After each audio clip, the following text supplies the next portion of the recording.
started listening to the prophet Micah, whom we'll hear throughout this next week.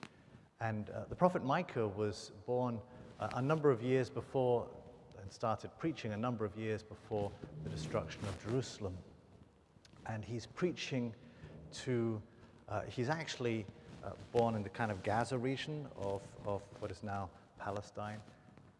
And he was on the side of the poor, the farmers, because at that time, the rich from Jerusalem, who were also very well educated in the faith, they were, as we can hear from the scriptures here, taking advantage of the poor. They were allowing them to get into debt and then buying up their property, buying up their inheritance, and these people ended up in virtual slavery to these people. And so, very unjust situation happening.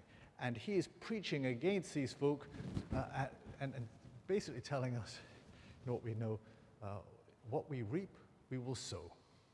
You make your bed, you have to sleep in it. And these people, he was preaching that there would be a price for what they would, for their behavior. And so we move, obviously the destruction of Jerusalem is what followed after his preaching. What have we got with that as well? So he's preaching against the rich, the powerful in Jerusalem, the well-educated in Jerusalem.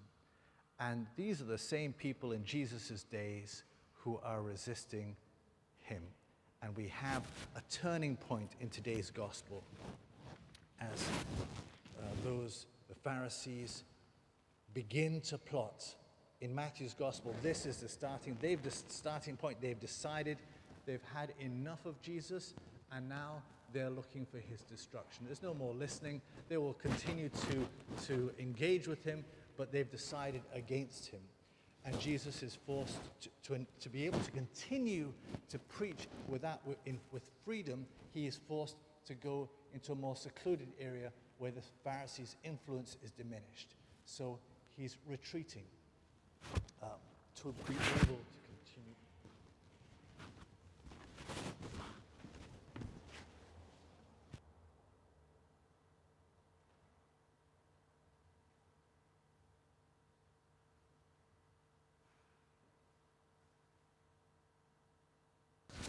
So he's retreating to be able to continue his ministry of preaching.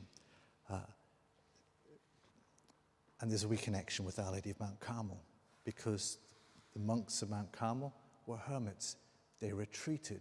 They went into secluded parts to be able to pray, to be able to live their life of disciples. So there's a lesson here. What is the lesson here for us? To act justly, to love tenderly, to walk humbly with your God is from Scripture. And the need for us, like Mary, to be able to make time to pray and commune with our God.